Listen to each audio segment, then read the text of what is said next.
What's up, bookworms, and welcome to episode 114 of the Cantina Book Club podcast, where readers can find interviews with authors of all genres. I'm Megan, self proclaimed content queen, here to bring you insights from the authors themselves. Each week features a Cantina conversation with an author. Sometimes they're returning guests, and sometimes it's someone new.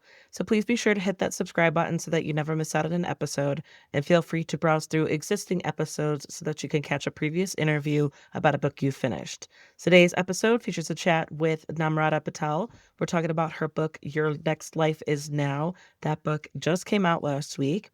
And so this is my fourth title that I've read by Namrata. And by now I just know that I'm going to get a good story.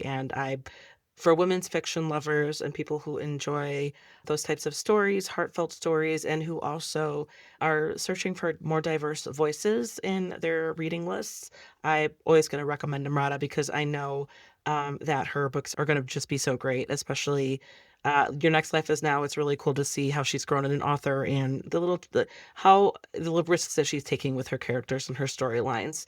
Some spoilers do pop up in these conversations, but the episode is more enjoyable if you've read the book anyway.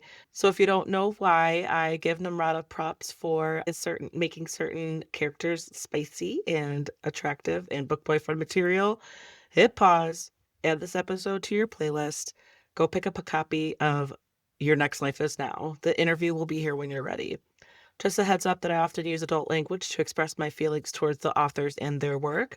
Whether the characters need to get their shit together or I am saying what the fuck to Namrata Patel for making me feel things, just please be mindful around listening ears. Right. And now a word from Crystal Hope, founder of Book Podcast Connection. Hello, listeners. My name is Crystal Hope. I am the host of Must Love Books podcast and the organizer of the Book Podcast Connection. The BPC is a networking group of over 100 book-related podcasts, from fantasy to romance to horror and every genre in between. There are even podcasts for authors and writers. Check us out on Instagram at Book Podcast Connection or at www.bookpodcastconnection.com and discover your next bookish obsession. And now I know I'm biased, but I definitely recommend that you all check out the amazing plethora of bookish podcasts and subscribe if you're looking to get more out of your reading lists. And without further ado, get ready, grab your favorite drink. Here is Namrata Patel. So today we've got Namrata Patel. We're welcoming back Namrata Patel. We're talking about her book, Your Next Life Is Now, that is available now, just released. Namrata, thank you so much for joining me. It's so good to catch up again. I just finished this book. It's fresh in my brain, and you made me feel a lot of things. I got a bone to pick with you about it. So I'm excited to chat more today. Oh, I'm excited for bones to pick because but thank you for having me. It's always great to speak with you, and I'm so excited to be here and to have a healthy conversation about what's Yeah. going Yes, yes. It's a healthy bone, healthy on. bone to pick. Yes. Um, So to get started, and then so I'll follow your lead. I've been doing different is like following your lead on whether you want to be spoiler free or spoiler friendly, and we'll just be mindful. I don't think like there's not a whole lot of spoilers up until like the end. Yeah, But other than that, a lot of it's like because it's character driven, and I don't think there's a whole lot of threat there. But it's up to you. So yeah. I'll just follow your lead. I'm spoiler friendly. How's that? Okay, 'Cause cool. I'm one of those people who even if I know the end of a game, like sports ball game or anything, like I'll still watch it. Even if I know the end of a movie, I'll still watch it. That's so funny. And sometimes it's like less anxiety inducing. Like, okay, do all the characters live? Okay, I'm okay. I I can, think a lot of readers are like that. I've yeah, heard even authors who are like, they go to the last page or last few pages to see how it turned out to know that like, oh, is it worth my time? I'm like, I don't, because I it know. reminds me of like with these series, especially in some genres where it's like a series of books, and Mhm, I accidentally spoiled myself from like just viewing character art. And it's just examples where, particularly with like couples who are endgame, so it's mhm. like when I finally read a series and then I already know they're not endgame, so I'm not invested. I'm not getting that like, Yeah, tension of will they, won't they? Oh, but they're not even gonna end up together. So it's like, and I think yeah, so that's the only part where I'm like, it depends on the type of book, right? So, like, next time we talk, if we talk about my fifth book, I can't give any spoilers, so we will have to talk in mystery because it's like 4 interwoven mysteries happening from, like, the very beginning. So I don't even know how to talk about that book, so that'll be I fun. and it's that's again, that we could be spoiler friendly and Yeah, just have a big old spoiler warning message, and that's true. but yeah, that we'll cross that bridge when we c with when and if we come to it. Yes. So, can you to get started, can you share a summary of the book so that people can follow along? Yeah, this is a mother-daughter story about 2 women at crossroads in their life, all around the question of marriage. The daughter, who is the main protagonist of the story, is never planned to get married, and her boyfriend proposes, and she knows it's something that her mother has never wanted for her. And her mother has been stuck in this marriage for 35 years, and she sees her daughter's acceptance of the engagement as a sort of impetus for her to make these major life changes and decide that she's going to live her life on her terms for the first time at 60. So it's really a journey of 2 women around this question of marriage and what it means.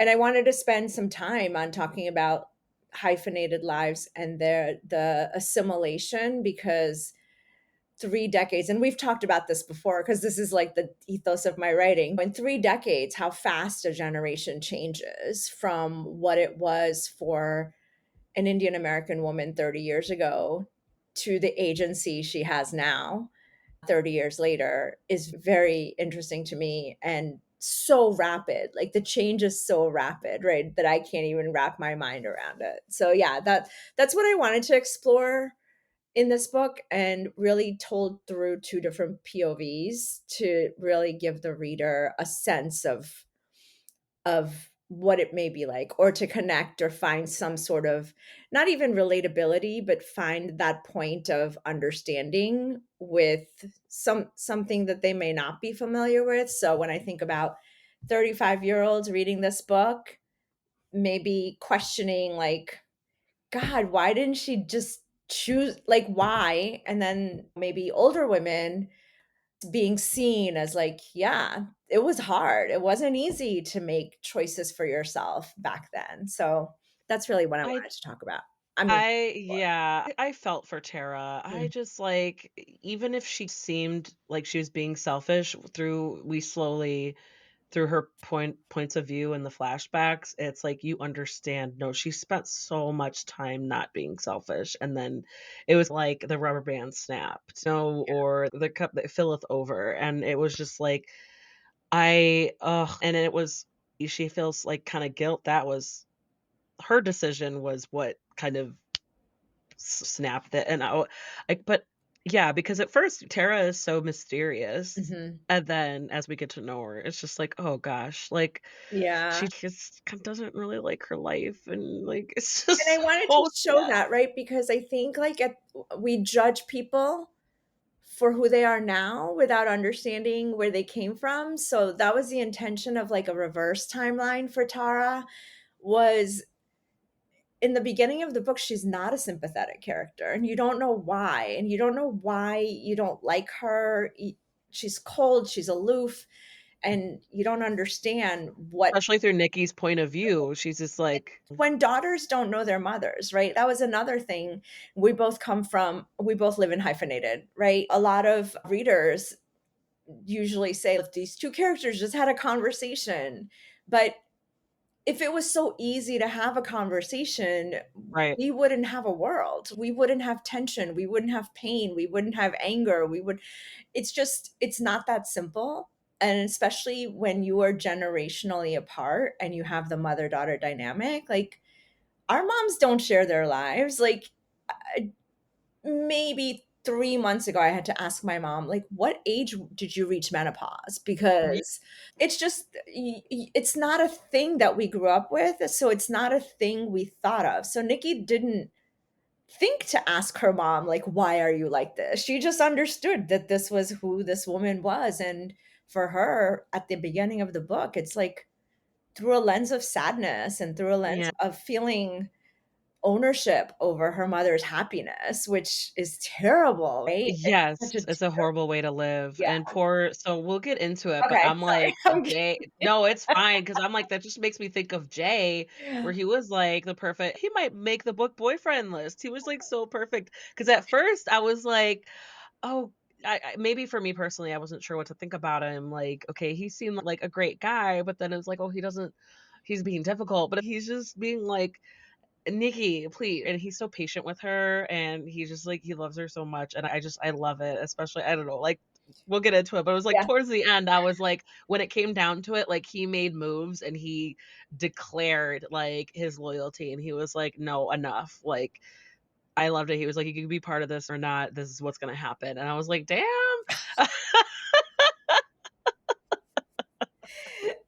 Some people need that push, right? Some people need to have reality hit them in the face. Yeah. Oh, plus just, like, the fun moments. Okay, so, like, anyway, Okay, we'll go with the flow of my conversation, let's we'll go. get into the characters because I feel like this was, like, one of your I don't know, as someone who's started reading when you were a debut author and, like, reading each work that you come out with, I could tell, like, you're starting to get super comfortable and have fun and, like, really just maybe take risks even because the banter, like, the relationship between the 2 sisters, like, Hina is fucking hilarious, and then, like, with you not being afraid to really let, your characters, like I guess with Tara, you have flawed characters, but, like, it was on a new level, and, on a level of not only, like, "Oh, okay, like, there's more under the surface," but then, like, we relate to those flaws, we relate to those shortcomings, we relate to her struggling to really, like she's finding herself, and then she's gonna eat shit after the fact, like, Yeah. and that's, like, her own journey, but I could tell that you were, like, you're starting to really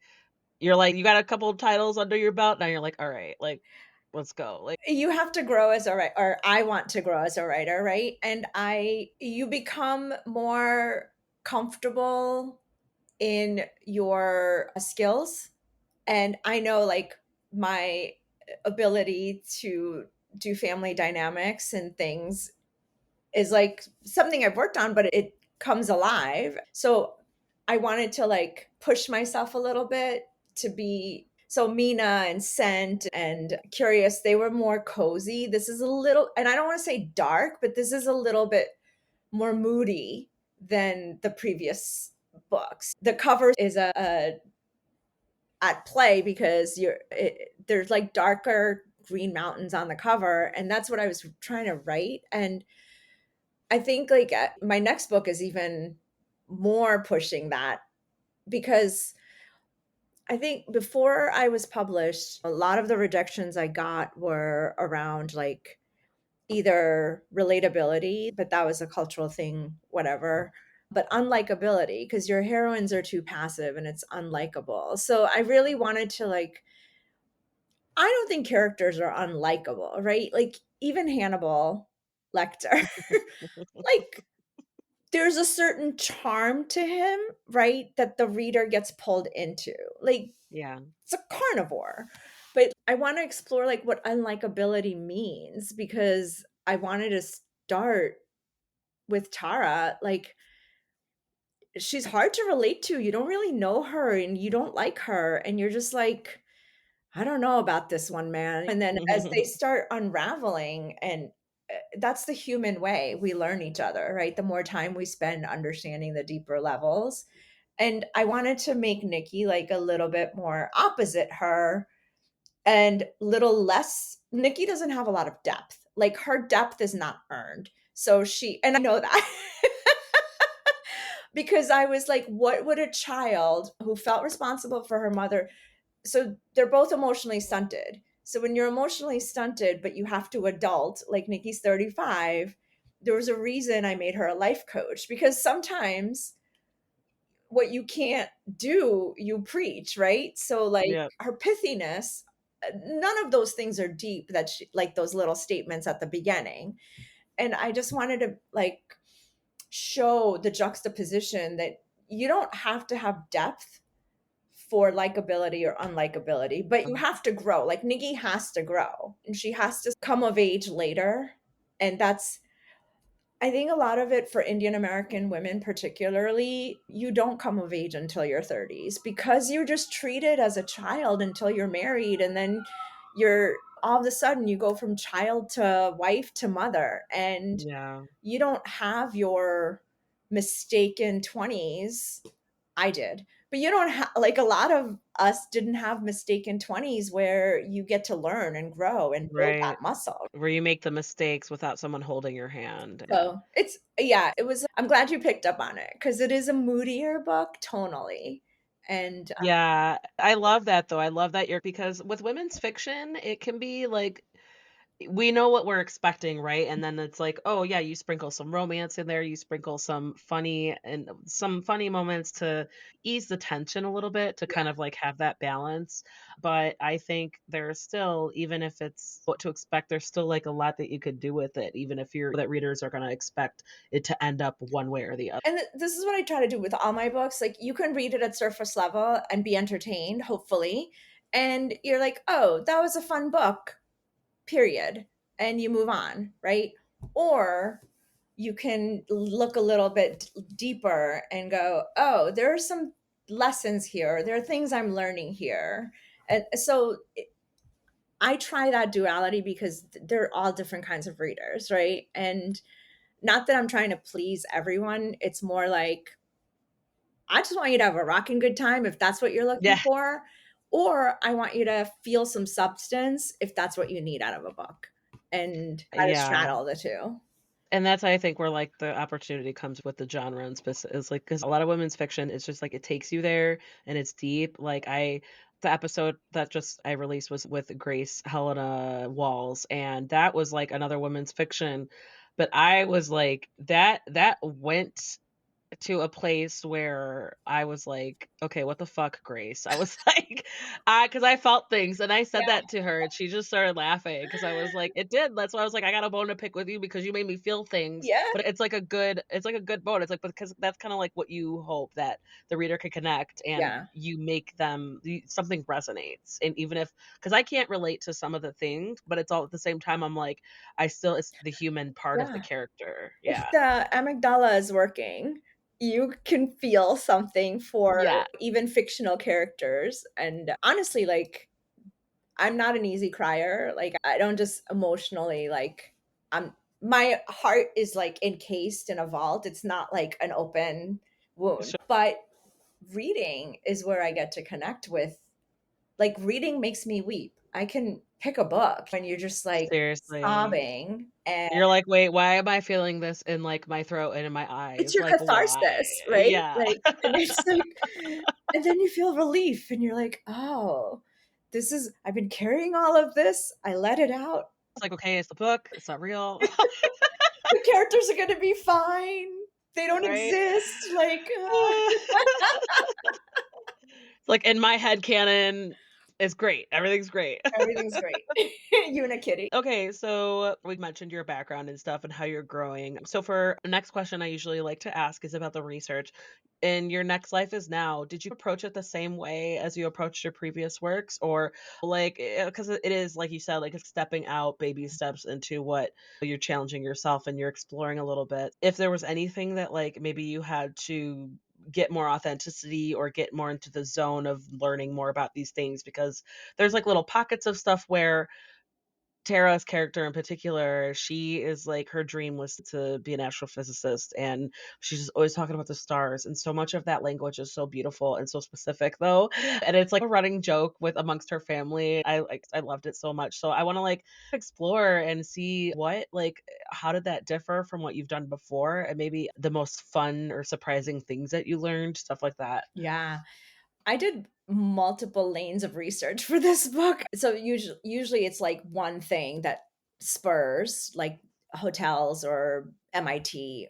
This one, I specifically wanted to talk about, like, assimilation. So I did my graduate thesis in dual cultural identity and East West. So I went back to some of those textbooks, and there are some books like They Seas in the House and Karma of Brown Folk that were written in the 90s that really talked about what that generation was in this, like, sacrificial generation that got Yeah. stuck in between East and West. And then I did some research on like where are hyphenated identities now, and there's so much more research and like what assimilation looks like, so that I got the nuances right. The fun part of there were two fun parts of research. One was like, because I'm doing reverse timeline, I was like, when was the internet invented? Like, how did people like, because I was like, oh, she has that specific piece of paper with a phone Yeah. number, then committed to memory. And I'm like,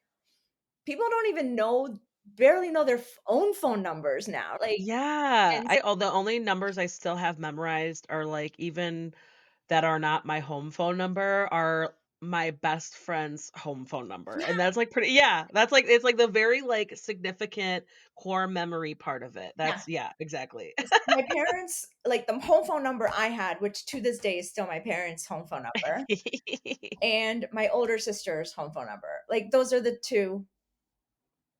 Like, I don't even know my Yeah, parents' cell phone numbers or my sister's cell phone numbers. Like, I just, like it's like, "Why is she called the house?" Like, it was because like when she's searching, like, how do you find people? And then one was Facebook. Yeah, And then and then when she discovered the internet, she's like, "Oh my god, this is amazing." Like, she that's where the physics part really came in, right? Because, oh my God, I went down the rabbit hole of physics and I am not prone to science. Like, I don't, but the Feynman lectures and all of that, and I'm like, I don't understand even a tenth of it, but it was, like, interesting to correlate physics, which I always considered, like, hard science, like, it is hard science, but to, like, being able to be applicable to the daily life. Like, Yeah, for yeah, Tara to be able to associate her reality through the jargon of science was like really, when she talks about like the heart muscle, and when she talks about the atoms, the cell changing your body at the cellular level, like that is a true thing. Like if you, when you find someone that you are emotionally tied to, you do, right. your cells change their shape. I didn't know that. I was like, what? I was like, how I think I only came to that knowledge in passing, like, I yeah. wasn't even researching it, but it's so crazy how much. Because then you're like you're thinking about, like, "Wait a minute," like yeah, And I mean, it's not something we pay attention to. We know, like, we change on the daily, right? Our cells change all the time. So, we know it, but it's, we don't live it, and Tara is living it. So, I that was the fun part. And trying to find the metaphors from physics into the Tara's language. Oh boy, that was hard because I was like, I would come across like in a concept and I'd be like, okay, but what can I do with this? Because this is so yeah, interesting. And then I would feel so like I went through multiple versions of this book, and that's why it was late. But it's because, and this is another growth as a writer, like you can't force it. So there would be a concept that I really wanted to add in there, but it didn't, I can't force it into Tara if it's right. not in line with the story and what's happening. So I would take the story and it would like become tangential, and then I'd have to pare it back and cut. Yeah, research is like, it's my favorite thing to do. And in my next book, like the main character is a research scientist because I was like, Oh, there you go, I throw there hands you like go. her uncle. You're Like, like, "I'm gonna make it part of the narrative." this is it. Because I love asking that's one question I will always ask authors is because a lot of it is the same thing, like, they love the research, but then they end up getting, like, sucked into a rabbit hole for, like, one thing that makes it 2 sentences in their book, like, it's and I think that's hilarious and The amazing. amount of things I read and videos I watched about physics, for what? Maybe I can like win a pub trivia quiz one day, but I There don't you go, know. there you go. I love that outlook. You're like, "Why? What is this gonna benefit me other than the condensed version that I needed?" Like, that's oh my god. There you go, the experience, okay? The The experience. experience, sure, fine. Sure. So I want to explore the relationships because there's so much going on, not just with Tara and Nikki, but then with Nikki and Hina. And then when Nikki, I think one of my, the most profound parts were where she was like, mom told me about MIT, and then she was like, "I don't like this version of my dad." She was like, "I don't like," she like was surprised because even Tara noticed, like, she is so relatable, I think, in this moment. I'm gonna go all over the place, but I think that in when she was like the moments where she was like trying so hard not to be resentful of her daughters loving Devon so much, loving their dad so much, when she was the one being the hands-on parent and being on top of them and making sure that they were on top of their own shit, but also learning these values and making sure that they remember, do things for you, make sure that as long as you're happy, fine. And but then they were like, she's like, Devin doesn't do anything with them. And they like love him so much.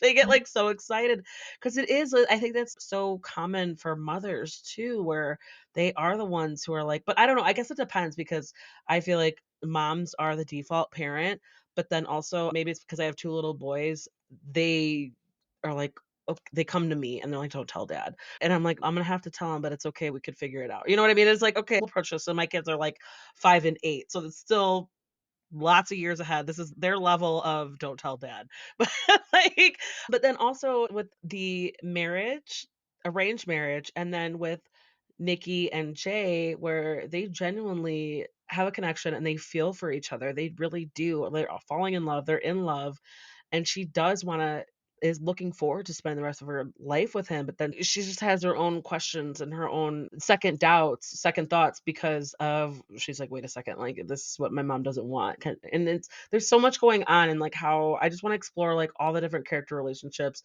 You can go off on any pair that you Yeah, feel like wherever the conversation takes you, but I feel like there's so much potential, so many talking points yeah. with everything that you've got going on with your characters in the story. If I could give, like, 2 more POVs, it would be to Devin and, Hina, the sister. I think those 4 because that's such an interesting family and the dynamic Yeah. of their family, because between the sisters, Hina and Nikki are very different, and they like, Mm, one of the things that's, like and you know this with 2 boys, your boys don't have the same parents. Like, your one child has different parents than your other child, and, like, that just I wanted to show that because the relationships are different. Like Hina has a more pragmatic relationship with both Devin and Tara. Like she's made peace with the dysfunction and her choice was to live her own life, her own path, on her own journey, and interact with them on her terms. And so she has a hard time with Nikki, who is like clinging and stuck to these versions of Tara and Devin that almost make her feel responsible for them. yeah. So, and I think like daughters and mothers have a different relationship than daughters and fathers, just like fathers and sons and fathers and mothers and sons. I have sisters, I don't have any brothers. Are you the middle child or are Yeah, you the yeah. okay. I love it. Thanks for remembering me. Anyway. Biologically, I'm the eldest. Our older sister, like, joined the family Okay. later after her parents, and she joined the family later. So there's an Okay. 18-year difference between me and her. Oh, I mean, yeah, I got it. My older sister is from my mom's first marriage, Yeah, and so it's me and my brother, but technically I'm the middle. So, because yeah. like, my sister's 10 years older. Yeah, no, I get it, So yeah. it's like eldest. Anyway, I think I skew more towards middle child syndrome anyway. But I forgot what I was talking about. Oh, so the I think mothers and daughters are more critical of each other and judge each other more. And that's learned behavior through generations, right? And Yeah. daughters and dads, like culturally, we're just a culture to love our dads. Like we're daddy's girls or and my parents, like that dynamic, they both worked, but my mom raised us, my mom cooked, cleaned, fed us, made sure we had went to the dentist, did all of the women's labor, right? And my dad would work, come home, eat. He wouldn't even put the dishes in the sink. Now he does everything, but at that time, like and still It was like, "Oh, dad's our favorite." And it's just because you're conditioned in different ways, and when you have a parent who is, like, critic being critical or saying, "You have to learn to cook, you have to learn to clean, you have to help with the chores," that already upsets the dynamic. And it isn't until later that we appreciate, like, when we become our own mothers, right? And when we that like, I kid you not, now I'm going all over the place. Like, 3 months ago, my mom had some surgery, and so for, like, 2 weeks, my dad had to, like, take care of the house and her. And when I say take care of the house, like, just making tea and doing the dishes, and, like, because Yeah. food was getting delivered and stuff, and he was like, "It's a lot of work." I'm like, "Dad, mom was doing this plus working full time, plus she had to deal with me and Amy, and, like, Yeah, yeah. you're doing dishes after tea. Like, what is It's happening here?"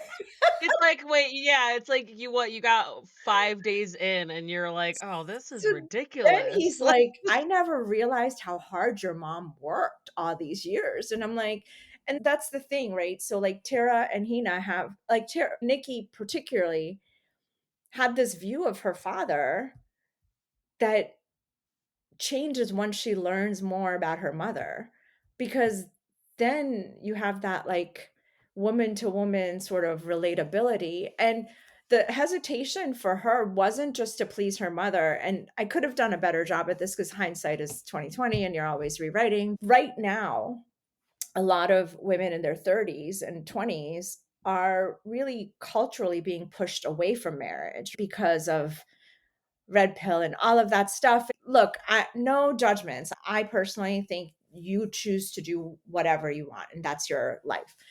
But you feel that external pressure to be like, well, I'm a self-sufficient, I have my own business, and now I'm gonna, like, take this traditional path and be married? Like, what is that? So there's those are the pushes and the pulls for Nikki, and she's still emotionally stunted, so she can't make that decision. She can't, like, push She has herself towards she that.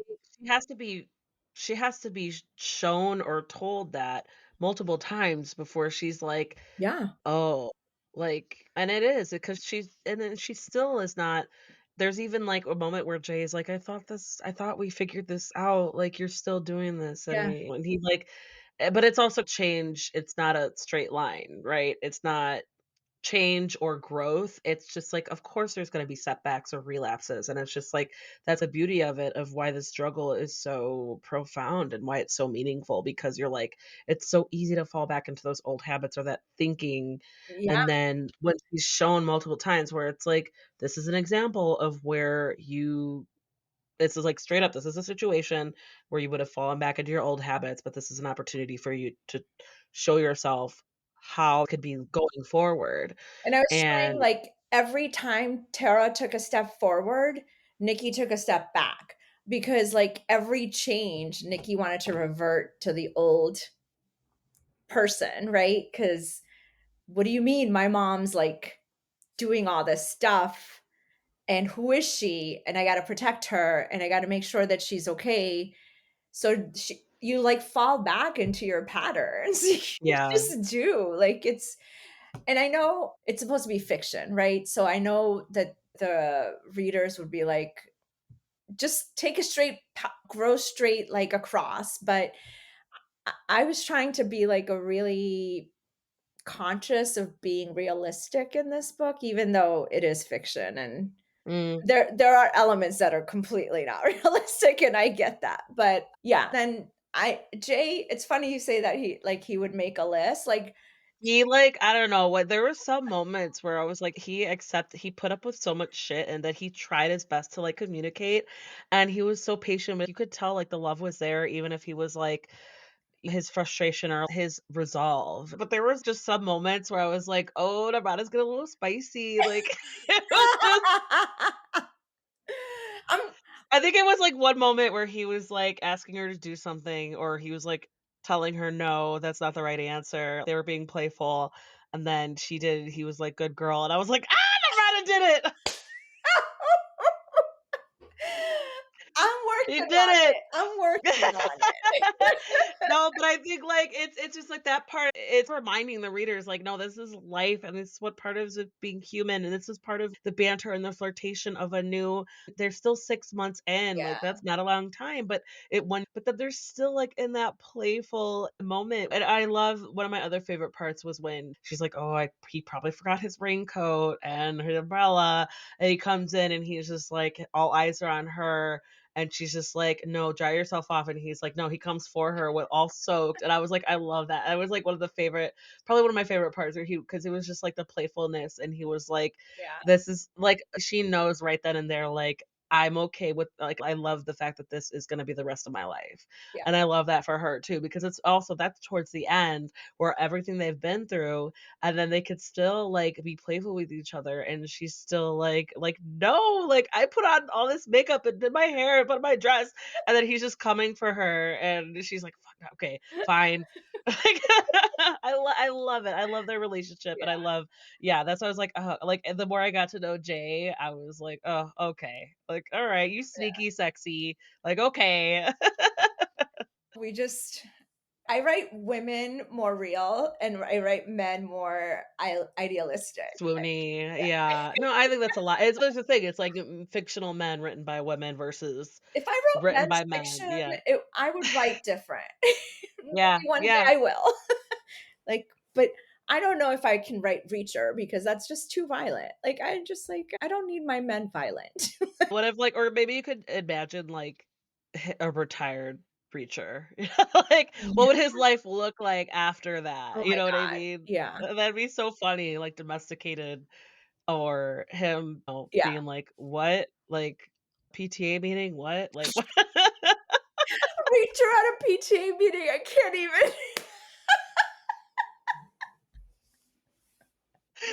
It's like a little prompt, like, just in case where you wanna head down that road, just put, like, characters ruthless that's one of my favorites, like, when ruthless, like, self-assured characters, skilled characters are put into very unfamiliar where they have no experience or guidelines to do anything, and it's like, I love it when self-assured characters are thrown for a loop. I Yeah. That's there you go, like, writing prompt, reacher there at you a go. PTA I'm meeting. like, Reacher at a PTA meeting. I'm gonna do that Or tomorrow. that huge dude, I don't know what the actor's name is, but he's, like, Alan fucking, like, Richmond, yeah. yeah, Yeah. he's, like, what, 6'7" or something like that, like, He's he's huge. ridiculous. Yeah. I think I watched, like, an interview or something where he's, like, he can't even find a lot of clothes in his size because he's just a large person. I'm like, "Oh, sorry, that's a horrible problem to have." I don't know. They're like, "You're too big and bulky." Like, Yeah. White, that's so big, funny. bulky men problems. Sure. Exactly, exactly. Attractive. Sorry, you're, like, huge and muscular and Yeah. attractive, and you can't find Life you is have trouble finding shoes and clothes in your size. So hopping off of that, we mentioned it earlier, piggybacking off of the challenging and enjoyable parts to write, were there anything outside of the research that you found that were, like, super fun or super, like, tricky to get through? the super fun was Hina.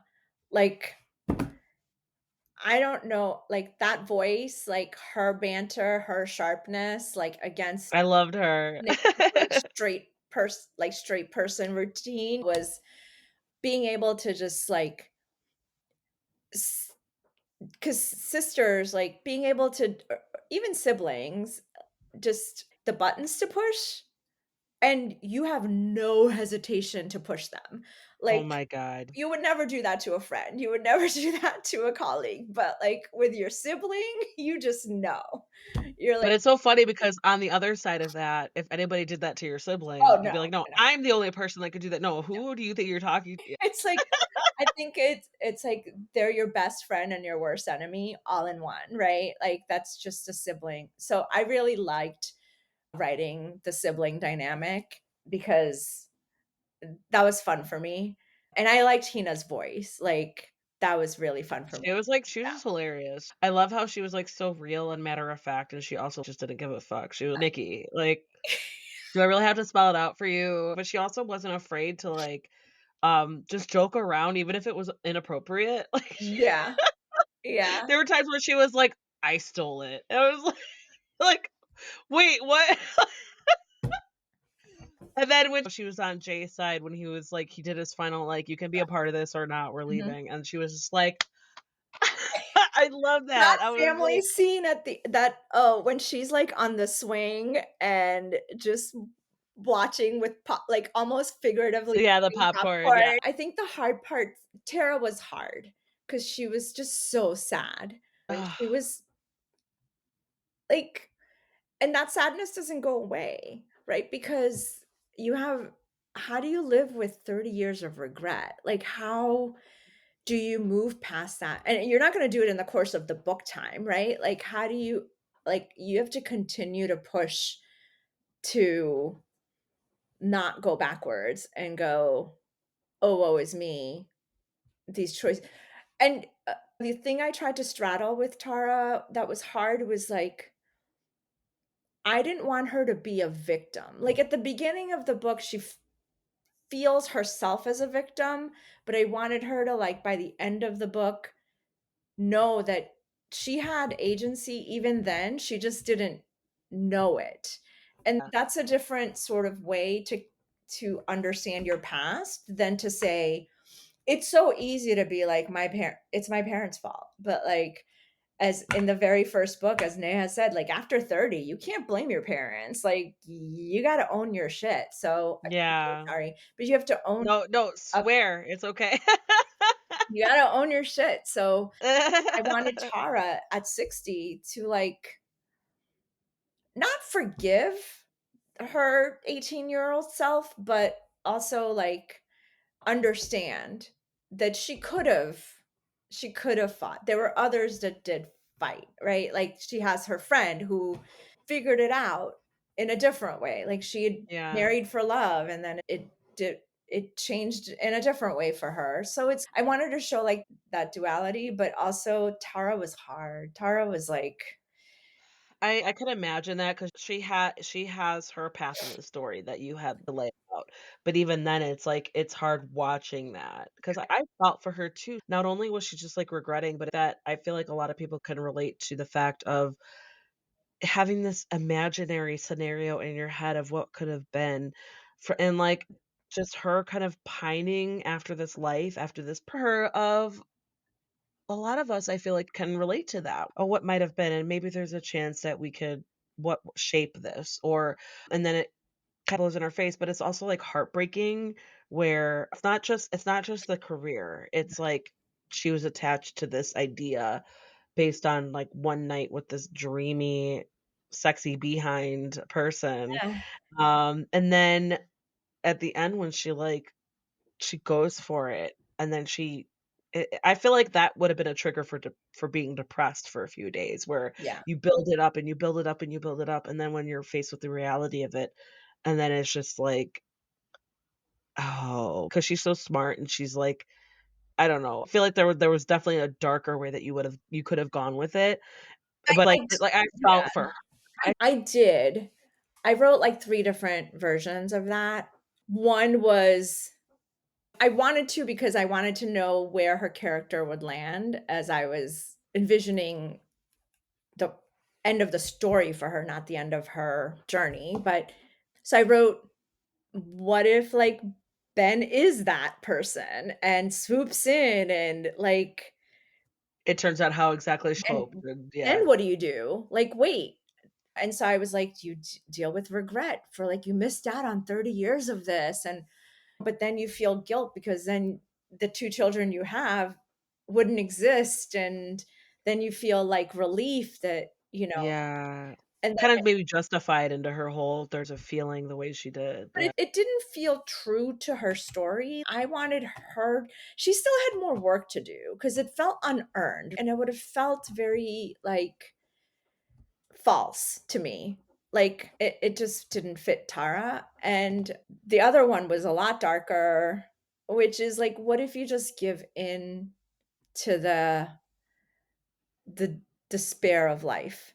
You just bury yourself and you just deteriorate, and I don't kill my characters, but it's close to, like right? Yeah. Like, It reminds me of, you just give up, right? You go back to your life and you say, "Fine, I'll just be stuck in this and I'll live my life," and there's no forward momentum, and you it's like yeah, it's like she nothing's changed, she just got the reality check, and then she goes back to right. being, "Oh my god, this is all I have." But then, like, yeah, you spin it into her being like, "No, at the end of the day, my proudest parts of my life, my lights of my life were my daughters, and I would not have had that had I not gone through what I did." And I'm like, "That's so," like, that's where that motherhood kicks in, and 'cause, what is it? Ophelia? No, what is it? Like, completely fine. God, I forget what it was. It's like Ophelia Oliphant is Oh, completely or something. Yeah, yeah, I know what that's you're what talking that about. reminds me of where she is after this one particular scenario, and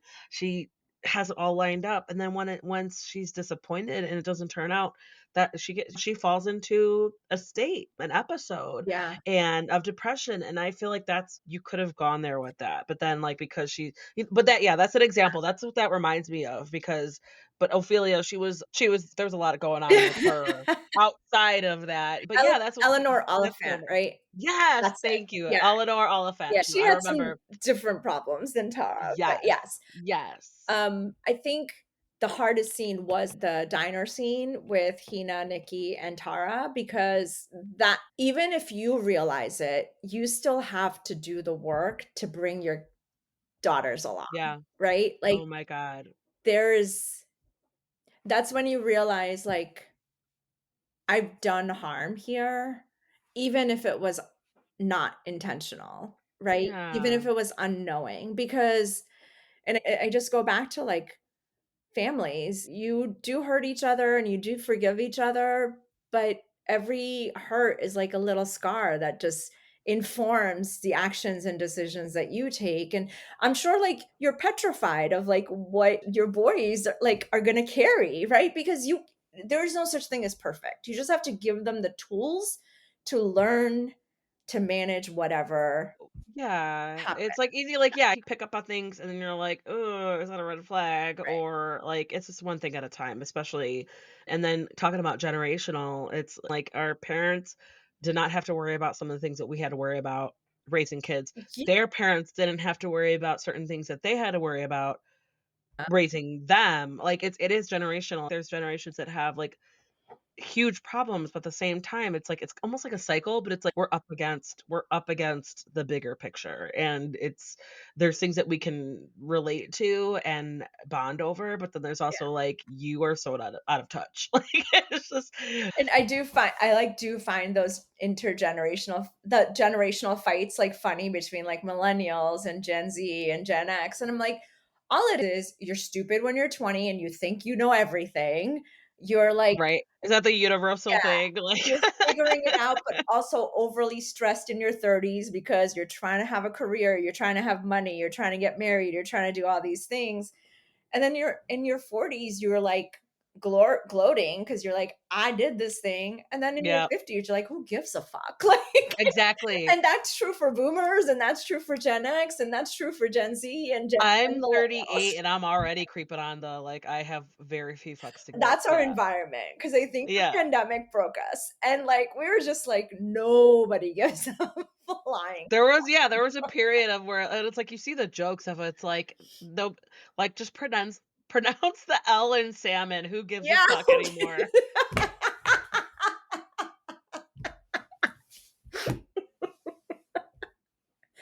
And it's like, if that doesn't Yeah, sum it up, it's like, right. who ca there's bigger fish to fry and nobody cares. Yeah. It's like yeah, it is. No But we do care because our human physiology still makes us feel. So, like, it's we're being facetious when we say who gives a fuck because, like, we do, especially when it yeah. comes to our close friends, our family, our communities. So, I think that's the value in having those hard scenes, like the diner scene, which is like, it would be easy for Hina to just walk away, but instead she's eating half of Nikki's food, like, because That's why I love, like, the kinda dynamic and the dialogue that you had where it's like Hina's, like, straight up just, "Hey, you wanna" like, carrying on. Tara is just, like, eating shit and fighting for her like, she's trying. She's straight up, like willing to be like, "Yeah, I know I messed up, and I'm sorry, and I'm prepared for," like, she knows Yeah, whatever her daughters say, 99% of is gonna be justified, and then here Hina is, but then even though Tara knows her daughter, she's like, because she's more of the feelings person, and she knows that she's saying that because she's hurt. She's acting this way because she's hurt, and she feels betrayed, and she's totally right to feel that, and so it's like, but I love it's just that's part of the characterization where that's just true to form. She's just like, "So what? You're gonna get the steak, I'll get the shrimp." yeah, Like, halvesies. yeah, I loved it. I Yeah, love that's why I think I loved, like, that those moments like that where I yeah, just appreciated the characters and their interactions because it was, like, once like, you love the characters and their personalities, but then, like, "Oh, how are they gonna act in this situation?" Like, that's where you can have fun with it, but you also wanna be purposeful with it. You wanna be meaningful with it. All the characters are flawed, but you're still rooting for all of them, at least for me as a reader. yeah. Personally, I was like I was rooting for everyone. Even Devin, I was like, he was It was problematic, but hard to even then it write because I did I because imagined, Tara didn't like him, I didn't like him, and I'm like, "Ugh." but you I felt like, at least for me, I felt like he was I understood and he was a little bit forgivable because he was also growing up in the same Yeah. circumstances and he was like, "No, this is what I'm supposed to do." And then he was like, "You know what? Why are you still having these dreams? Like, I got you. Like, I got this." And then he's like, "What? Like, I got everything we need. We're doing fine." And he didn't and then as long as it took him a long time, but then he did get there. He did get You do get pulled by gravity, right? Like, because time changes you, and when people actually tell you this is not what they want. Like, I'm not a fan of like, can you just read my mind? My best friend, like, we had spent some time together yesterday, and then she had some things to tell me, and she like started with like, I just need you to like not say anything. I need to get through this, and I need you oh, to just like be great like sympathetic.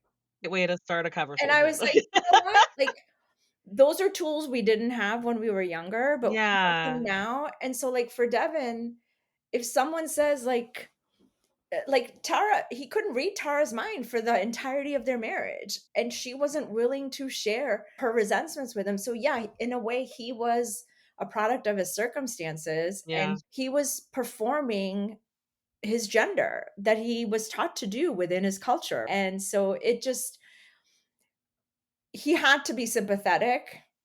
I just No, no, he is. No, it's just like I could tell like you were like that's a delicate balance because is the problem or he's a large part of the problem, but it's like once you look a little bit deeper and you get to know him or yeah, I try mostly when I'm reading a book, I try to keep an open mind with all characters because even the messy and the toxic characters, I'm like, "Ooh, let's go." Like, and so I'm open-minded to him, and then we learn like, yeah, he was problematic, but it's also like you excused, but it's explained. It's like you understand, even if it's like, bro, like, but he it's like, come made on. a mistake that he didn't know he made.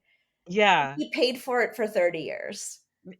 Like, So, like, and then when he noticed, and like he is hurt, like by yeah, some of her actions, and then yeah, it's like if he doesn't understand, it's confusing to him. That is like heartbreaking for him. But then it's like, dude, just either listen to your wife, or if she doesn't like want to tell you things, like make yourself available to hear to for her to tell you things. Like I don't know, it's like hindsight again. yeah. Like Yeah. There would be no drama if they just had a conversation in the beginning. like even hey, can you like hey, how about you have this conversation 20 years and not 35 Oh my years? Like god. That's a whole it's different just book. exactly. Oh Nobody god, it reads really about is. emotionally healthy people just living their lives perfectly. No, exactly, because then it's like, "Oh, Nikki," and then she's Nikki and Hina, and then the twins. Like, it's just, Oh, yeah. like, that's so funny. That's so funny. I love it. Because at the end of the day, I love that Nikki was like, "I just need my sister," and then Hina's like, "Yeah, okay," and then when at the one of the more meaningful conversations, she was like, all Hina was doing was asking questions. Mhm. "How do you feel about this? How do you feel about that? When was the last time you were happy?" And Nikki was like, "When I said yes." And I remember being like, "Go to him! Go to Tell him that. You got a swoony ass motherfucker in your life. Do it. Do it. 'Cause, like, but that's what, like, we love Hina for that. Like, cause she was just all she had to do was be like and then throw a little sass in there, Yeah. throw a little sarcasm in there, and be like, "Oh, I'm like eating her popcorn." Like, I loved It's it. like the answer's inside you all along. Yeah, that Just took with a minute to get Christina's there. voice in there. It took like some drama, spontaneous tagging along of a road trip, and then returning a lawsuit. Some reconciliation, and then it took her a while, but then she got there. But I think that's like the beauty of life is just where it takes the more drastic, the Right, more dramatic situations to like, hey, this is a problem, or this is something you need to work on, or this is something that is going to be a problem. right. And then like the dramatics is when it's like in your face. So like if you were paying attention, this would have been addressed earlier. It's like but that's the beauty of the human condition. It's like Yeah. If I could say everything perfectly all the time, one can only imagine. you'd be on your 10th book or you'd be on your first book. Like maybe like I'd be like a guru of some kind. I'd be like Martha Beck. Let's go. I'm just gonna tell people how to do. I got the perfect words, the perfect trajectory, Oh my and everybody's just gonna keep wanting my work, like, god. because they need I know I will tout your titles. I think I'm trying to think of, like I'm missing one physical copy. Hold on, Oh, let me make okay. sure. Let Let me me know. s I'll have Rayla send it to you. Let me know which one. Yeah, because I remember I put you in a special spot. Okay, so I've got The Secrets, and I've got Mina, and then I've got Next Life. Okay. So I guess The Send. Sense? Yeah. I'll send Yeah. you a copy. Because I feel like I don't know why, but I think I was, like, answering emails, and I was like, "Yeah, just send me a digital copy because I'm gonna read it," and but now I'm getting more like, now that I have more shelf space, because 'cause I'm telling, like, my husband, I'm like, "Shelves. I want more shelves." But it's We're just like exhausted with screen time. So, like, I've gotten back to reading physical copies too because it's just too much, like, too much yeah. screen time. Our brains need to, like, get But and I also like having both, just because, like, okay, I'm not because I like to, like if I'm, like, at the gym a digital copy so I could put my Kindle up if I'm on the treadmill or whatever, or if I'm on the elliptical, yeah, so I could, like, do my cardio and not have to worry about holding a book to the machine. But then I also like when I'm chilling on the couch, yeah, I want a physical book yeah, and I like the flipping the page. So no, I get all of it. And then audiobooks, I'm not an automatic audio listener, but yeah, it depends. Like if it's a book that I'm not because when I interview authors, I like to take yeah, notes. And so if audiobooks, I'm like, "Okay, no, I'm gonna do dishes or I'm gonna cook or chop up food or I'm gonna go for a walk or a run mhm, where I'm gonna have my audiobook or even podcast, whatever." So that's like where I'm doing something else. But like if I'm reading a physical book, then I got my notes. So it's just for me personally, that's situational. Like, oh God, what was it? Like the Stormlight Archive by Brandon Sanderson. I that was even though, like, I feel like that was enough where I would like, maybe I should have read it, but, like, I listened to it, and if the narrators weren't as good as they were, yeah, I could not have done it because it was, like, 250 hours for all 5 books. The shortest book was, like, 48 hours, and I was like, what are like, because it was recommended by my cousin who he's like, "I need conversation, I need you to start this," and I'm like, "Okay." And I love Brandon Sanderson even before I started the Star Mode Archive, I loved his writing, so I was like but then I was like, "Oh, shit," because there's just so much going on, and with my brain, I'm like because you gotta tune into that when yeah, you're reading physical yeah, books or digital, and but the beauty of it is, like, you can go flip back a couple pages, be like, "Wait, what?" But then when right. you're listening, you're like No. I just Yeah. listen to audiobooks when I'm driving, so I know, like, Yeah. super engaging, like, Project Hail Mary is probably one of the best audiobooks Oh, I've yeah, and that's gonna listened become a to. movie. I can't read that book because I can only listen to that book because the narrator is so good.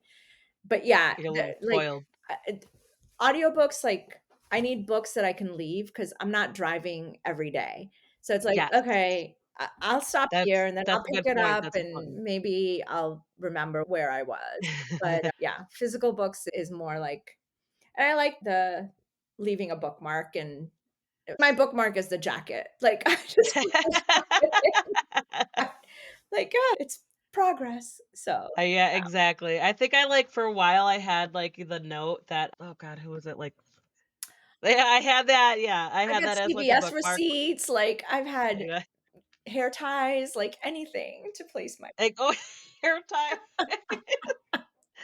Oh, yeah, is this, like oh, is this a sticker? Oh my god, where should I put it? I'm gonna put it on my next notebook. there you go. I love it. When I got it, I was like, "Oh my god!" Because it's so cute. It's like a little, like Yeah, it's yes, undercover it's so secret. it's so cute. Yeah, I love it, yeah, I don't know, I'm a sucker for, like yeah, and I got your oh, Namrata and Raela, yeah, yes.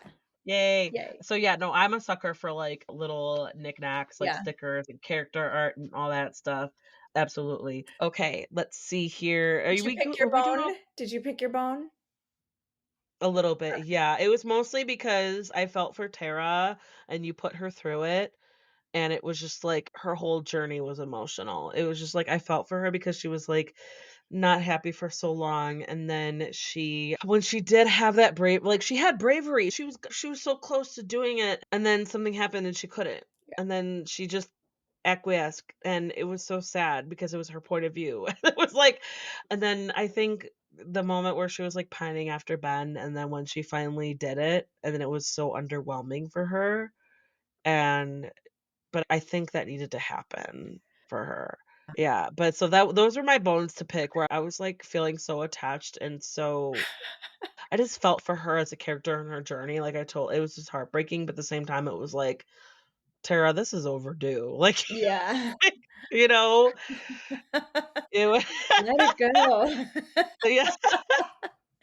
But, like, who hasn't had that, like, dreamy, all night long date that with, like, what you think is your perfect man, and And then when she finally reconnects with him, it was like it was such a normal encounter, at least yeah, on his part, because he was like, "I'm sorry, I don't remember your name," and she was just like that was a slap in the face for her because she was like, "I have been remembering you, and you have been living rent free in my brain for, like, 35 years," yeah, and for you to be like, "Oh, what?" That was her first cue, but then she handled it, and, like, the fact that she was able to fall back into that natural cadence, but also go a little bit deeper and be like, "What I think about, like, what would have happened." And then he followed up with, like, "Why didn't you call?" And she was like, "I was getting married. It wasn't right." And then and it's like, again, sexy Ben too. He was like, "How did that turn out?" Like, it was just like he was so yeah, smooth. yeah. He was Like, yeah. smooth, but I Yeah. wanted, like, a very I wanted him, like he was so charming in his 20s, I wanted that to stay in Yeah. his 30 years later, but yeah. Because he was like he did what he set out to do, and, like, he was focusing on work, he was focusing on himself, and not really looking towards the traditional finding family and having wife, kids. He wasn't that wasn't him. No. And then once but then she thought that wasn't her, and probably it still isn't, but then she was like, "No, at the end of the day, like, I could not give up my kids." Right. Like, no. Yeah. There's, like, such a permanence to motherhood. It's It really is, because 'cause I'm like, I think I resonated because I was like, I never saw myself or wanted kids. I knew it was a part of life, but I was like, "Oh, no, like, I'm just gonna live my life," or I'm not like I was my focus was like, "Oh, growing up and getting a job, getting a career." Mhm. And I was also like, I know that my personality, I feel like if I was gonna raise children, I would wanna be the best person, and I felt like, "Oh, no, I know my personality isn't for raising children," which it's like it's and I've been told I'm a great mom, and I know that I'm, like, doing the best I can, but it's also like I know myself enough where I'm like, "That's not me." But now I'm like, of course I couldn't imagine without them. I can imagine even as frustrating as it is and chaotic and where my kids drive me nuts, and they're both boys, so it's like the Wild West out here, and I sound like a broker because 'cause they're 5 and 8. Like, they're still in that age where it's like chaos and it's like Yeah. the second born, he's like a true second born. He's I joke about, like, him being the spawn of Satan because he just chooses violence every day, and I just no matter how much I sound like a broken record player, I'm like I even asked him, like, "We tell you so many times, keep your hands to yourself. Why are you not listening? Why do you not get it?" And he's just like, "I don't know." And I'm like, I'm sorry I asked. I know. So, yeah, it's like that part of it where, like, I recognize her because it's like, yeah, like, you just wanted to focus on her career, but she had, like, the bigger aspirations, more serious aspirations where she was like and she agreed to it on that condition, and then when it didn't happen, it hit her so much harder, where it was like, for me, I had a good handle I had a little momentum, a little start on my career before I got pregnant. So I that's where kind of we differentiate, but still I could totally relate to her Yeah, because I wasn't born into a traditional cultural family where that was like she knew that even before like she was of age, she knew that was what's going to happen. yeah. And so I can't imagine how as modern and as progressive and as accepting as the generations come to be, how people in that culture, your culture, are, like, looking out the window, like Throughout history, like, for women, that was an inevitability, like, that's what you were born for, yeah, and that's cross-cultural, Eastern and Western. Women just were born to be married and have children, like, that's what the that's the ambition. that's yeah, but and I think that was an ambition that we were all, Yeah, like, told.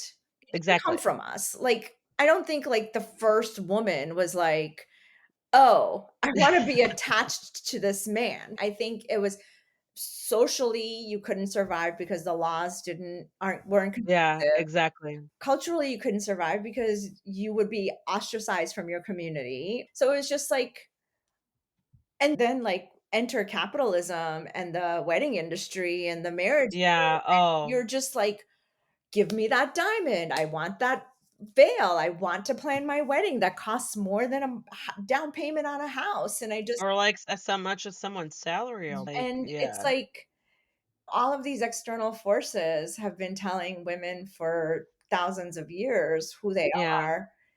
I'm excited to see, like, the shift. Like, I'm excited yeah. that there is trends of, like, single and child-free, or they don't say I didn't have children, it's like, I'm child-free by choice, or, like, Yeah, there's there's some of people who are like, "Oh, they say cat lady like it's a bad thing." so there's some sort of embracing of these agreements that we've had all throughout history, and women are saying, "Look, let's give feminists their due," right? Like, 70s, 80s, 90s, like, they did the work, and I'm Yeah, glad that it's being carried on yeah, to maybe even a larger scale, thanks to, like, the ability to connect online with people. So, I'm not gonna it give social media is. credit, but it does create movements. It is a double-sided, like, there is, like, horrible things have come out of it, it's also, like, the positive out of it, Yeah, absolutely, but no, exactly, it's like I also love how the generations how the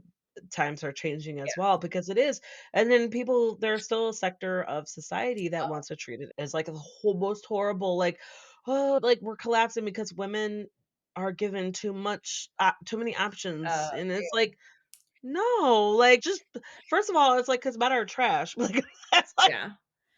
a lot of not all men, yes, but, like, a lot of the times it's 'cause men have, like, certain expectations, and But no, I'm again, sorry, honey. they were conditioned, right? Like, Yeah, you're gonna I'm imagining your boys will learn to be self-sufficient, like cook and clean and do laundry and stuff. But 'cause it does I'm lucky that my husband, he, like, loves food, and right, he is a type A personality, so where he enjoys cooking too. right. So yeah, exactly, you're absolutely right, they'll grow up in a household where dad cooks a lot too, The and yeah. you guys you don't, like, have binary genders, and gender Mhm. roles, sorry, you don't have, like, gender roles that are, like and I think for generations, men were you have to provide and you have Right. like, and that was I the think they Devon don't realize, like, character, right? Like it gives them more options too. right, Like have to only be a provider. You could, like, explore other If things they that maybe you embrace want. it, but if they're Yeah. gonna embrace their little brain over their big brain, then we can't help them. That's where Mm. I'm at. 'Cause Yeah, I know. I think a lot of the times, like, people view feminism as, like, a negative thing. It's like, no, like, look at the possibilities. If your wife, his partner, is off contributing to the household, then that gives you more freedom. Not so much in this day and age because cost of living, but, like, that could give you more freedom to do things too where you're not, like, on the hook, like, at least not 100% of the time. yeah, but, like, if your wife made $500,000 a year as, like, some hedge fund manager, there's no stigma in you staying at home and No. taking care of the house and whatever else, like, and And if you that's wanna be macho about it, be like, "Yeah, I my wife mowed the does this," lawn and then we today. Look, my dad had sisters daughters, so we mowed the lawn, we raked the leaves, we changed good for the him, oil, because he like, was like, "Nah, get out here." that man, You're, let me tell you. like, rolling your eyes, I love it, you're like, "Yeah." I would randomly ask him, I'm like, "Do you ever wish you had sons?" He's an Indian man in his 80s, like, Yeah, he grew yeah. up before the partition. He was born before the partition, but I was like, "Do you ever wish you had sons?" And he's like, "Why? I have you and your sister." I was like, "No, dad." He's like, what would a son do that I didn't teach you to do?"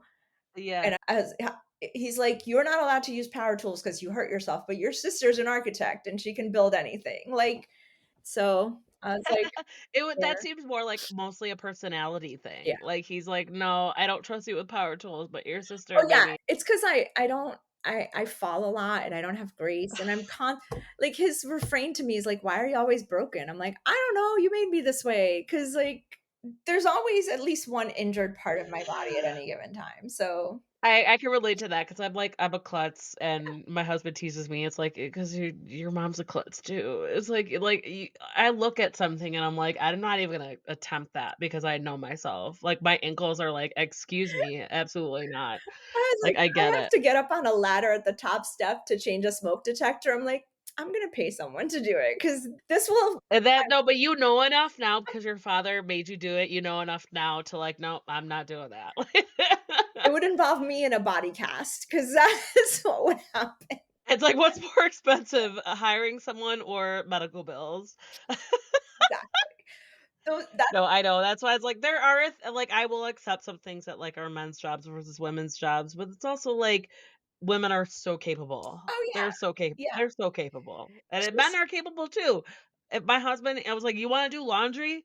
Do laundry." I refuse to do his laundry, but I'll do the kids' laundry, and I'm like, "Okay, I agree to do the kids' laundry and the towels if you are in charge of giving them baths." yeah, Like, and then that was acceptable. yeah. That was acceptable. And Absolutely, there's because a they're like, difference between things you like to do and are not interested in doing versus, like, you have to do because of your yes. role or your gender. Like, so, like, Exactly. yeah, if you like to cook, great. That's why I love how you gave Jay's personality where he was like, he's the cook, and Nikki was like, she was more than happy to, because she was, like, reaping those benefits. She Yeah, was like, and then yeah. and And I can imagine Jay as a father, he would probably be the one who's like, "I don't have time to do laundry, but I could give them a bath." You know what I mean? Like, I can imagine him as like that. He was yeah, just, like, so amenable, and Jay just seems as he's just so happy to, like, have his woman, and he was one of the most touching scenes was he was like, he was hurt, but he was like, "I know this routine, I know what you're doing, I can't let you do it, here, please, like, take this," and I was just like, "Ah," like, the man who was swallowing his pride, and he just loves her so much where he's just like, yeah, yeah, "Okay, I know," because even he said he knew, like, even as she regretted the words, and he was like, there was a sense that he knew that she regretted the words, that she was just angry, and she didn't want to need him, but he knows her, and he picked up on that, and he was like, I'm gonna make sure that you're taken care of before I give you your space." And that's why I was like, I think that's what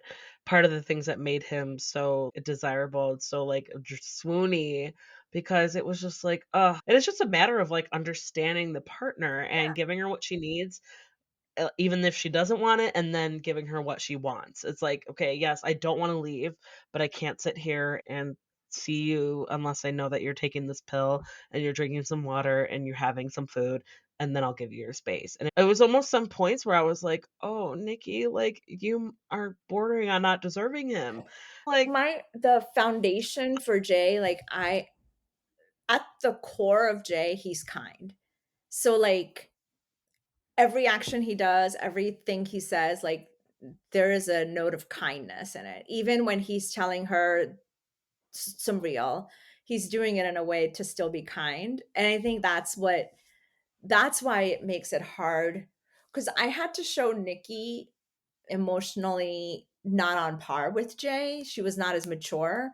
So, like, she was there are parts where there are scenes where she doesn't deserve him because, like, he's so kind and you're but, like, she needs that as a partner to yeah. teach her and grow. Like, she needs because if she met her match, who is just as driven, who is just as stubborn, who is just as stunted, that wouldn't work. Like, that would No. be bad. That would be And someone toxic. who was just, like, so patient with her. Yeah. And I think a lot of it was because you demonstrated that he was already used to his mom. He was already used to his parents, or he was just like, okay, like, he met a woman that he could not he, like he was, like, devoted to, and then he also understood. Mhm. He understood, but he was also on the other end of it, where he was like he decided to break that, but she was still under that. Yeah. And but also, again, bringing it back to Hina, where she was like, "Him not getting angry makes it difficult to argue." And she was like, "Yeah."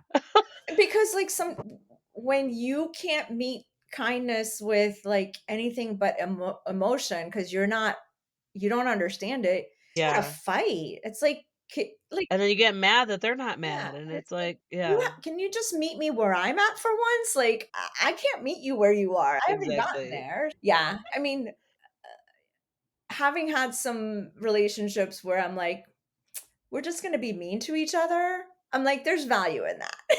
It is. Yeah, it is just, like, being real, and it's just, like, as long as there's, like, a an understanding, it's like, Yeah, "I love you, but I'm, like, so angry right now," or, "I'm so angry," and then later being like, yeah, "Yeah, I recognize that was wrong." It's like there's a level to it. There's a level to it where there's, like, an understanding, because like, the emotions and regulating and being in a relationship with someone else who have to become familiar and learn how to love someone with your pattern, and it's just like that's why I'm like, "Jay, why were you so perfect? Why were you so perfect?" 'cause he's fictional. But then you made him, like, a little sneaky sexy, like, you had it Yeah. he had his moments, he had his moments. Wait till you So, meet the next book boyfriend in book 5. He's you're taking it a little further. Mhm. Yes, I love it. Yeah, I love it. there's a little Go bit more there. spiciness, and he's a quarterback coach for Boston College, so he's like Jack Mm, Reacher level. yeah. He has trouble finding things that fit him. Just Just, like, not as tall. just go shirtless. It's okay if you don't find clothes that fit you. Yeah, Just go without clothes. and the But main character is a hot mess, so, like, my favorite you said hot mess, I'm like, "I'm giving you hot mess."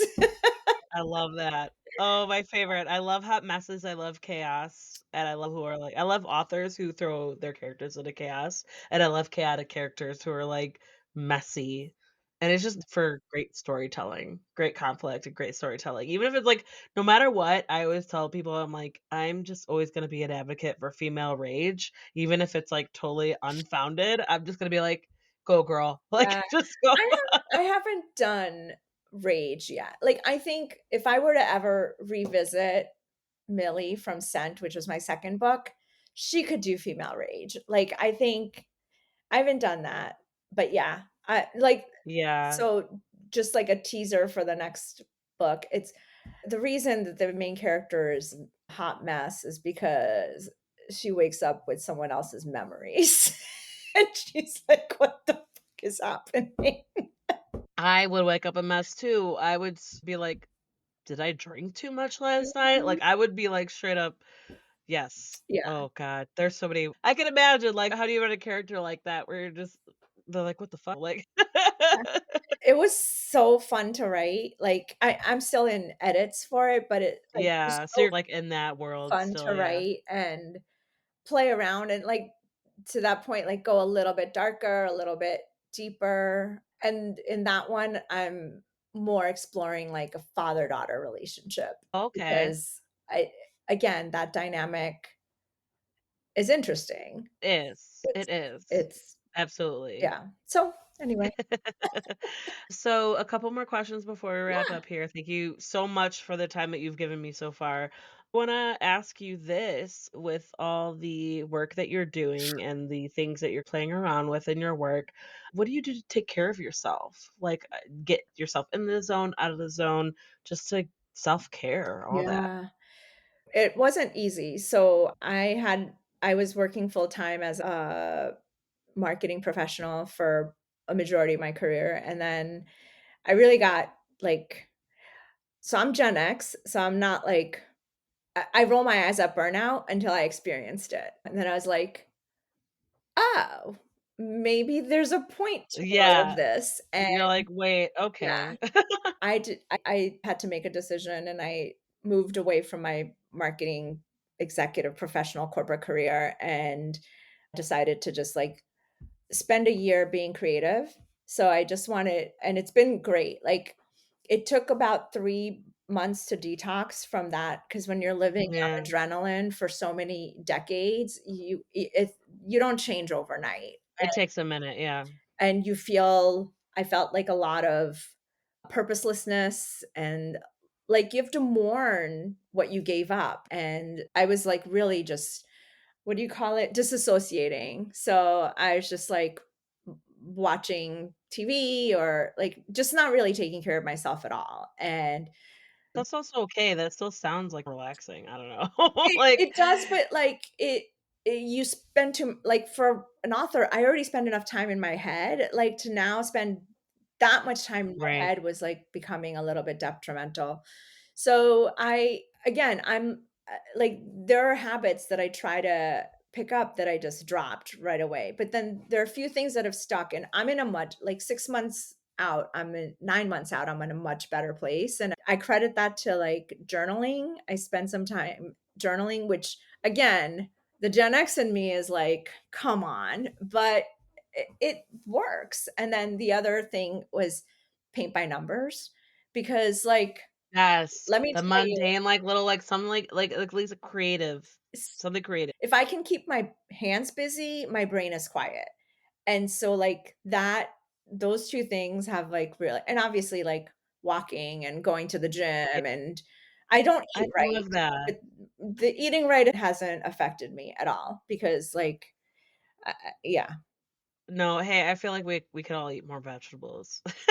You know what? Like, you just have to cry uncle at some things, and I'm crying uncle at healthy eating. Like, th I'm gonna It's blame it on the tricky, it's tricky. Well, yeah, especially if, like, you're a parent, it's like I try my best to, like, maybe make some adjustments here and there where I'm not, like, eating frozen foods or I'm not going to, like, the breakfast sandwiches. Maybe I'm trying to, like, make breakfast with eggs and vegetables, cheese, like, whatever, but it's like, yeah, at the end of the day, it's like, it depends on your lifestyle. It's like, yeah. okay, if I'm exhausted, yeah, I'm just gonna Look, go the along with it. vegetable Yeah. lobby just wants us to eat more vegetables. Like,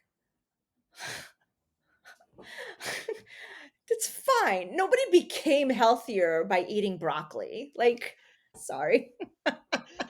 Don't apologize because 'cause you're just like, The "It's the broccoli fucking lobby is man." gonna come for me now. It's the man, it's the man. The man just wants you to eat healthy. I think, like, I limit my processed foods because now we're talking like my insides are embalmed by processed foods anyway, and then Well, like, it beneath depends the on, like, layer of kids 'cause microplastics. We're all oh, I just accepted it. I have, and then I would read something like, "Oh, if you eat tamarind, it helps remove the microplastics from your Okay, I body." just gotta put tamarind on So everything. now I'm like, "Oh, Sneak it in there. tamarind chutney with a samosa? Well, no, Let's well, go." you have kids, right? Like, you're stuck. No, It's like that's what I think about, I like, don't have okay, okay, kids. so you don't okay, so that's what I'm stuck on. It was like, I'm stuck in the availability and their willingness to eat, Yeah. like Just last night, I was like, "I'm gonna grill a bunch of peppers and mushrooms and mix it in with the pasta that I," 'cause, like, the other night, I was making pasta, and I was like, "I know better," but I just put the whole 2 pounds in, and then we got pasta for days, and so I was like, "But we got limited spaghetti sauce." So I was like, "Okay, I'm gonna grill some chicken and some chicken sausage and some mushrooms and peppers." So add options Yeah, to add to the noodles, yeah. and but then when and then all the kids, they were like, "I smell mushrooms. That smells so good. Do you want mushrooms in your pasta? Because it's gonna be with sausage and peppers." They're like, "Yeah, I want everything." And then I asked my younger one, "You want everything?" "Everything." And then my husband was like, "No, yeah, let's go for it." So I was like, "Okay, everybody's getting everything." And then once I did, they were like, "Oh my god, we love this. Oh my god, it's delicious." And I'm like, "Okay, fuck. Like, let's just." I was like, "Healthy is okay, and it's delicious. It can As be long as you don't delicious." position it as eating healthy. Like, Right. I think, like, if you I think enforce they saw it as like, "Oh, yeah, it's a secret option." I don't know. yeah. Like It's like I do love, like, mushrooms, and I like, the mushroom lobby has won me over because I will put Yep. mushrooms on everything. But, yeah, I'll get into these cooking modes, like, all winter is pozole season. Like, I will make a fresh whole chicken pozole once a month, like, verde, not roja, like, when I do chicken pozole. But, like, like It is like, holiday season tamale yeah. assembly line. That's what my dad, because my dad's the Irish one and my mom's the Mexican one. And my dad would take his mother-in-law's, my grandma's recipes Mhm. and then roll with it because he's the one who's like cooking for him is therapeutic. So I'm like, "Oh shit, when they're no longer with us, I gotta carry out that tradition." So I'm like, I gotta pay attention. But like I just grew up with tamales being like mass produced and then frozen to give to people. And then once I started when I worked in Chicago, I worked downtown and then I saw the tamale lady and I was like, "Oh, they're making tamales live." I was like, "Oh my god." I was like, "Oh, I was tasting white man's tamales, and now I'm Yeah. tasting authentic street vendor tamales." But no, I totally get that. I'm totally sympathetic to that, like, oh, like, you gotta with the nutrition. It's like you're trying to, like, do a certain thing, and then it's Yeah, okay. no, again, like, I don't eat like a 12-year-old, but I don't have, like, the You pick your battles. yeah, like, "Oh, chips and salsa with some cheese and beans on it?" Oh, That's fine. dude, I'm gonna throw this at you. What advice would you give to Tara, Nikki, Devon, and Jay? At the end of the story? Yeah. I would tell Tara to forgive herself. Yeah. Yeah, I would tell Devin to be more in tune with the women in his life. Like, pay attention to what they're feeling, what they're dealing with, what they're doing, instead of just being the provider. yeah, Um, with Nikki, I would tell her to step out of the life coaching self-help books and get more in touch with who she really is and get some depth. And who was the fourth one? Jay? No. Jay. With Jay, I'd be like, Does he need any advice? I'm just yeah, curious. I'd be like, you know what? Once in a while, just give throw Nikki a bone and be mad for no reason. 'Cause, like, you need that friction, right? Like, you need a little bit of friction so that she feels like he's not so perfect and that she's the only flawed one. Yeah, like, "Oh, it's okay. I'm not the only crazy person here." Like, Right, kinda like, like, yeah, sometimes yeah. just, again, meet me where I'm at, and not And always, but that would make him even more hot. Like, that would make him even more sexier. Like, just like, I'm gonna serve her. I'm gonna be problematic just to, like, be on her level. Like yeah, just give her a bone and, like, reverse roles. So, that's what I exactly. Oh, I love it. What are you working on that you're allowed to talk about? Is there anything else that you can share? the next book is will be out next year. I can't give you a time because I have no idea. And I'm trying to really explore the idea of I'm trying to think about how to talk about it without talking about it, but it's more around, like, whose voice do you listen to, right? So it's about a woman who has an accident and wakes up with another person's memories, and that person has unfinished business. And Mm. so the woman tries to be like, I have to she's getting these voice in her head that she has to finish this business, and through the course of that, she finds her own voice. So, that's yeah. Oh, that sounds so interesting. It's kinda like, what are you gonna do about it? Even though it's not your problem, what are you gonna do about it? I love it. Yeah, but, like, sometimes, like, it's a quest type book. Like, sometimes we go on quests thinking it's for other people, but it turns out to be, like, for us, right? Yeah. Okay, so that reminds me of, like, I just finished Dungeon Crawler Carl by Matt Denneman, Ooh, I have and to write that down. yeah, because it got so hyped, and so I was like, "Okay, I'm gonna check it out." Dungeon Crawler Carl. That's Dungeon the Crawler first book, Carl. Okay, and it's the first in a series, okay. but it's gotten really popular even though it was published, like, 5 years ago, I think, but it's that's what that reminds me of. It's like putting this character in a situation and, like, really they don't know what's going on. And they have to make decisions based on that. Yeah, Like, and it's it's yeah. not it's like yeah, it'll be you know what? Let's talk about it when we talk about it because I can't tell Otherwise, you it could how be, it like, a whole whole 'nother unfolds, but conversation. I would love your interpretation of it. Okay, perfect, yes. No matter what happens, we'll keep in touch. Yeah, we will.